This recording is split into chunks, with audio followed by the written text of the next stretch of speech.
మాజీ ముఖ్యమంత్రి వైఎస్ఆర్సీపీ పార్టీ అధినేత జగన్మోహన్ రెడ్డి గారు ఈ మధ్య మీడియా సమావేశంలో ఒక కీలకమైన వ్యాఖ్యలు చేశారు. ఈ వ్యాఖ్యల మీద అనేక మంది అనేక రకాలుగా అవాకులు చవాకులు పేల్చుతున్న సంగతి మనందరికీ తెలిసిందే.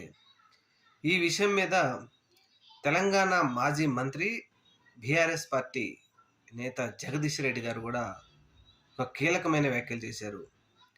జగదీష్ రెడ్డి గారు చేసిన కీలకమైన వ్యాఖ్యలు ఏంటంటే, జగన్మోహన్ రెడ్డి గారు మీడియా సమావేశంలో చంద్రబాబు నాయుడు గారు రేవంత్ రెడ్డి గారితో కలిసి రాహుల్ గాంధీతో హాట్ లైన్లో వారి సంబంధం నడుస్తూ ఉంది అని చెప్పేసి కీలకమైన వ్యాఖ్యలు చేశారు.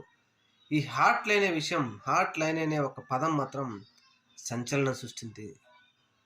ఇప్పుడు జగదీష్ రెడ్డి గారు కూడా నువ్వు చెప్పింది నిజమే జగన్, చంద్రబాబు, రేవంత్, రాహుల్ గాంధీ ఈ ముగ్గురు కలిసి హాట్ లైన్లో ఉన్నారు అంటూ ఆయన కూడా ఈరోజు జగన్మోహన్ రెడ్డి గారు చేసిన వ్యాఖ్యలని సమర్థించడంతో ఇప్పుడు మరొక టర్న్ తీసుకున్నది ఈ రాజకీయం తెలంగాణలో కూడా.